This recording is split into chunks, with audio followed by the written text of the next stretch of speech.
warahmatullahi wabarakatuh. Salam sejahtera bagi kita semua. Om Swastiastu, Namo Buddhaya, salam kebajikan. Yang saya hormati Bapak Ibu yang hadir pada acara virtual hari ini. Semoga semua diberikan berkah, keselamatan, dan kesehatan.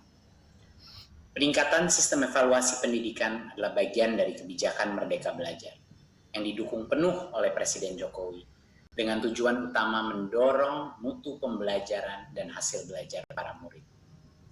Untuk itu Kemendikbud mengeluarkan kebijakan asesmen nasional yang dirancang tidak hanya sebagai pengganti ujian nasional dan ujian sekolah berstandar nasional, tetapi sebagai penanda perubahan paradigma tentang evaluasi pendidikan.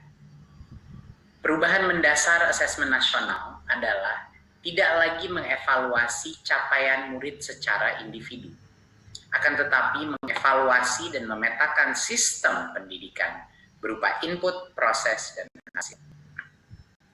Potret layanan dan kinerja setiap sekolah dari hasil asesmen nasional ini kemudian menjadi cermin untuk kita bersama-sama melakukan refleksi, mempercepat perbaikan mutu pendidikan Indonesia.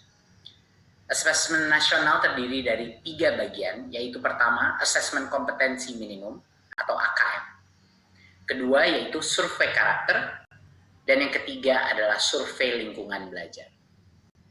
Asesmen kompetensi minimum atau AKM dirancang untuk mengukur capaian murid dari hasil belajar kognitif, yaitu literasi dan numerasi.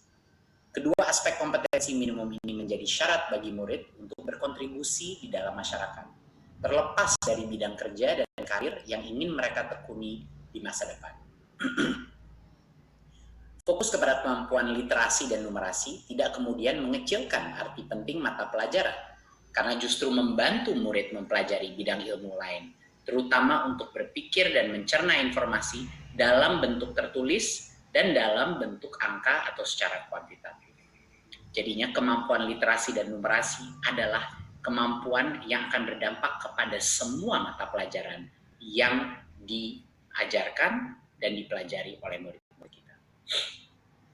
Bagian kedua adalah dari asesmen nasional adalah survei karakter yang dirancang untuk mengukur pencapaian murid dari hasil belajar sosial emosional berupa pilar karakter untuk mencetak profil pelajar Pancasila. Dengan 6 indikator utama, yaitu beriman dan bertakwa kepada Tuhan Yang Maha Esa serta berakhlak mulia. Kedua, kebinekaan global. Ketiga, kemandirian. Keempat, gotong royong. Kelima, bernalar kritis. Dan yang keenam, kreativitas.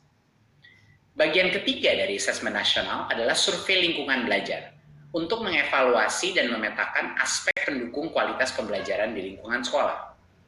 Asesmen nasional pada tahun 2021 dilakukan sebagai pemetaan dasar, baseline dari kualitas pendidikan yang nyata di lapangan, sehingga tidak ada konsekuensi bagi sekolah maupun murid.